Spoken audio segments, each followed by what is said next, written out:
ايه رايك يا لوكا؟ الحمد لله الفستان ده تحفة وقمر. يا روحي انت احلى عريس في الدنيا. ايه ده احلى عروسة في الدنيا كلها. والله انت احلى عريس في الدنيا. تعالى معايا هنا عشان تبان. انت انت احلى احلى عريس. عروسة. امم تحفة في قبل ما تخرجوا جاي تصوري. بتلاقي نفسك كده أمورة وماسكة وردة. يا روحي انت احلى وردة في العالم كله.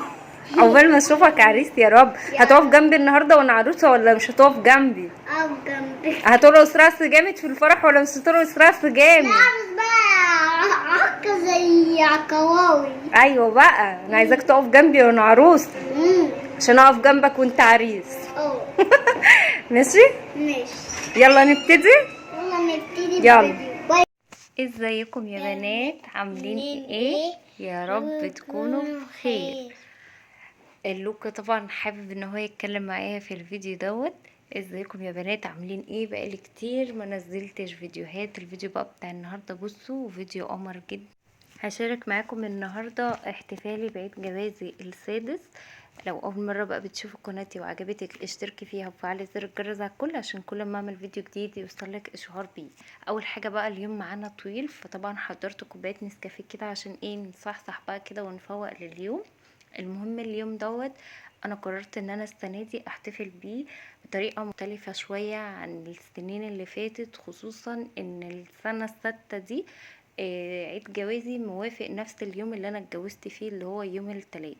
طبعا الظاهرة دي ما بتتكررش غير مرة كل 6 سنين، فهو هيتكرر تاني في عيد جوازي ان شاء الله، يعني ال12 ال18 وهكذا كل 6 سنين.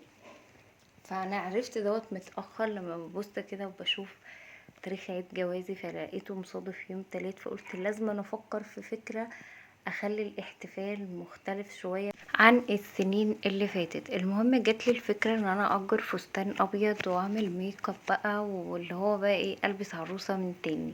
المهم الفكرة ديت عجبتني، وكل سنة طبعا هتلاقوا هسيب لكم لينكات الفيديوهات بتاعت الاحتفال بعيد جوازي كلها في صندوق الوصف او في اول تعليق مثبت. لو الفيديو على الفيسبوك هسيب لكم الفيديوهات دي في اول تعليق مثبت.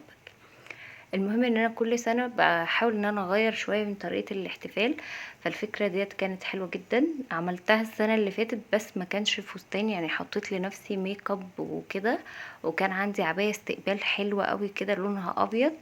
فبرضو الفكرة السنة دي مختلفة كتير، وكمان مش مكلفة. يعني انتوا لو حسبتوها اصلا لو هتخرجوا في اليوم ده تتغدوا برا وتاكلوا حاجة حلوة، او لو هتسافري مكان هتلاقي ان الموضوع هيصرف اكتر من انك تأجري فستان بكتير. فكرة حلوة جدا. شفتوا مالك مبسوط وفرحان قد ايه معايا في الفيديو، محمد برضو اللي هو انتي عروسة يا ماما انتي عروسة يا ماما. كل ما حد يضايقني مثلا محمد يعمل حاجة تضايقني واجي اتعصب، مالك يقول له ولا ما تعصبش يا ماما، ماما عروسة. فاللي هو اصلا العيال فرحانين جدا ان هما شايفيني عروسة من تاني، وبعدين بقى يقول لي انتي عروسة وبابام بقى عريس. فالفكرة كانت حلوة جدا، عجبت العيال وعجبتني وعجبت ابو مالك، وغيرنا جو وفرحنا، وفي نفس الوقت التكلفة كلام فاضي. تمن خروجه هتخرجوها تاكلوا برا تتفسحوا كده. فطبعا احنا بنخرج كتير، حبيت قضينا كل اليوم بصوا في البيت ما خرجتش برا. فكرة ان احنا نخرج بقى ونتصور، الدنيا حر اصلا والواحد ما كانش مرتب لها. يعني انا عايزة اقول لكم ان انا جايبة الفستان دوت يوميها، عمالة الفكرة جاتلي قبلها بيوم، قلت بس انا هلبس فستان ابيض. فاللي هو قبلها بيوم بقى عمالة بدور وببحث ومش عارف ايه، نزلت جبت الفستان يوميها العصر كده، رحت جبته. وكمان عملت الغدا، يعني انتوا متخيلين حتى ما اشتريتش غدا جاهز، وروات طبعا الشقة ووضبت كده كل حاجة.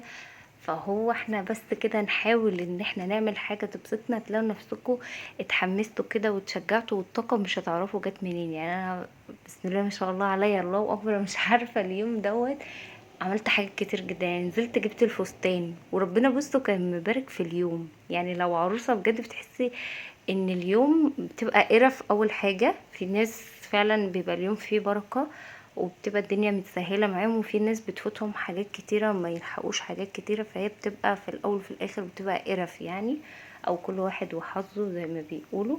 المهم اليوم دوت انا عملت الغدا وخلصت كل اللي ورايا، وبصوا كان ربنا مبارك في الوقت. وفرحنا وانبسطنا. المهم بقى عايزه اقول لكم ان انا كنت بعمل حمام. طبعا عملت معاكم الحمام كذا مره قبل كده، هسيب لكم اللينك بتاعه في صندوق الوصف. المهم يعني ان انا ظبطته كده وحشيته زي ما شفتوا معايا في الفيديو. طبعا الطريقه بالظبط بتاعته هسيب لكم لينك الفيديو بتاعها ايه في صندوق الوصف او في اول تعليق مثبت. هنا بقى كنت بسلق الحمام. عشان تسلقي الحمام وما يفكش معاكي لازم الميه تكون سخنه جدا بتغلي.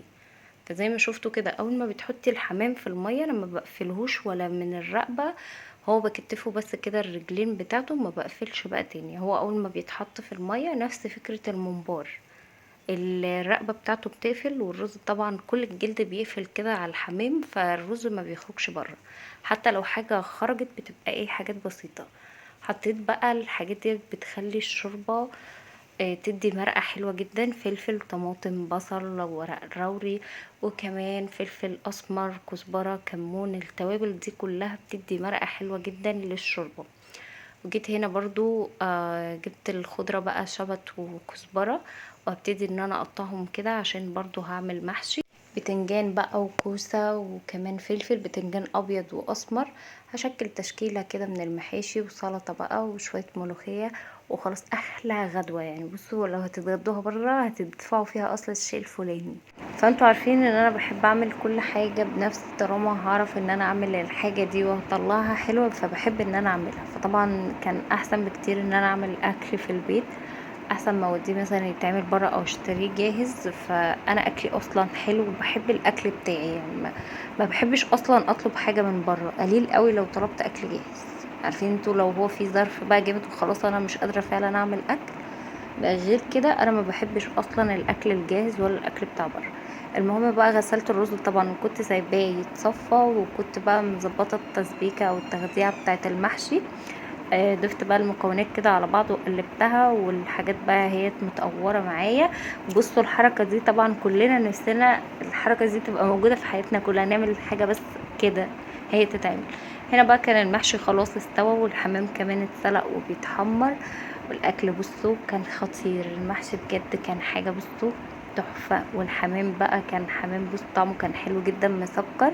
تعالوا نشوف بقى هنا لوكا كان طبعا عمال بيقول لي فرحان بيكي وانتي عروسه، وكان عمال بيقول لي انا كمان لابس قميص العريس عشان ابيض. يعني شايفين الفرحه باينه هي في عينيه. يا رب اكون فدتكم بالفيديو ده، وانتظروني في فيديو تاني جديد.